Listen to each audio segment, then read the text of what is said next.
দেখো বন্ধুরা, রান্না হবে বোয়াল মাছ। তো আমার দাদাভাই দেখো আজকে বোয়াল মাছ পাঠিয়েছে 4 পিস। আমি তো খাবো না, এলো আমি উঠতেই পারছি না, কিছু খেতে পারছি না। যাই হোক, তোমার দাদাভাই আর আমার দাদাভাইয়ের জন্য রান্না হচ্ছে বোয়াল মাছ। মাছগুলোকে ভাজা করা হয়েছে, অনেকটা বড় বড় মাছগুলো তো, সে ভাজতেও মানে ভেজেছি, কিন্তু তাও মনে হয় ভাজা হয়নি এরকম মনে হয়।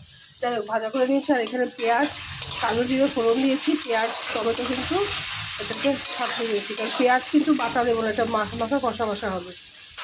তো দেখো পেঁয়াজ হয়ে গেছে। এরপরে আদা বাটা দিয়েছি, একটু রসুন বাটা, টমেটো কুচি দিয়েছিলাম, টমেটো বাটা দিইনি, আর জিরে বাটা দিয়েছি। দিয়ে তো নাড়বো, নুন হলুদ মিষ্টি সব দেওয়া হয়ে গেছে। তো বোয়াল মাছ, চলো মশলাটা কষা হতে একটা তো বলে গল্প শোনায়, আজ আমার এক জীবনের কাহিনী শোনায়। তো যাই হোক, বোয়াল মাছ কিন্তু আমার খুব প্রিয় ছিল খাবারটা। বোয়াল মাছটা ভীষণ প্রিয় ছিল। আর আগে আমি না বড়ো বড়ো গোটা গোটা বোয়াল মাছ অনেক কিনতাম, জানো তো।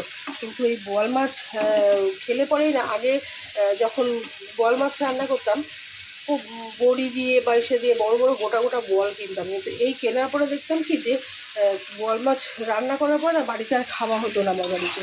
মানে সেই দিন কোনো না কোনোভাবে তোমাদের দাদাভাইয়ের সাথে আমার একটা ঝামেলা কোনোভাবে বাঁচতে, বোয়াল মাছটা আর খাওয়া যেত না। গামলি গামলি বড়ি দিয়ে আলু দিয়ে কিংবা বেগুন দিয়ে ঝোল বোয়াল মাছটা ফেলে দিতাম। তো যাই হোক, তারপরে আমি আস্তে আস্তে দেখলাম কি, আমি দেখলাম যে কীভাবে এটা হয়। মানে আগে তো বুঝতাম না, অনেক যেহেতু তোমরা জানো ছোটোবেলায় বিয়ে করলে যা হয় কোনো কিছুই বুঝি না। তারপরে আস্তে আস্তে যখন অ্যানালাইসিস করলাম যে কীভাবে আমার এরকম হচ্ছে, দেখলাম না যে বোয়াল মাছটা খাওয়াতেই আমার যত শরীরে মানে সংসারের ঝামেলা হচ্ছে। তোমার দাদাভাইয়ের সাথে সেদিন আমার প্রচণ্ড ঝামেলা হতো এই বোয়াল মাছটা যেদিন খেতে হলো, তো ঝামেলা হতো। তারপরে ভাবলাম যে না, আর খাবো না বোয়াল মাছ।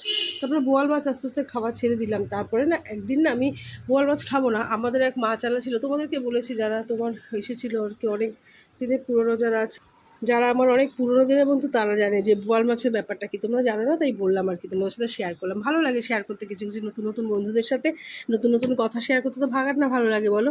তো যাই হোক, বোয়াল মাছটা একদিন এক মাছওয়ালা মানে এক মাছের দাদা আর কি, সনাতন দা ওনার নাম আর কি, তো মাছ বিক্রি করতে এসছে।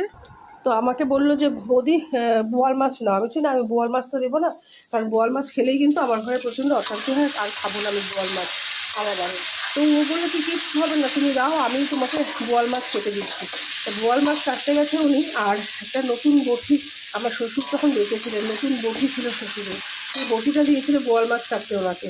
একটু একটু করে জল দিতে থাকবো আর মশলাটাকে কষাতে থাকবো। মশলা কিন্তু কষানো হয়ে গেছে, তাও আরও করে কষাবো, একটু করে জল দেবো আর মশলাটা কষাবো। এইভাবে এই জলটুকু, পুরো জলটুকু মশলাটার মধ্যে দেবো। এটা কষানো হলে একটু ঝোল ঝোল বা গা মাখো হবে, জল থাকবে না এক ফোঁটা, আমাদের দাদাভাই বলেছে। তো যাই হোক, তো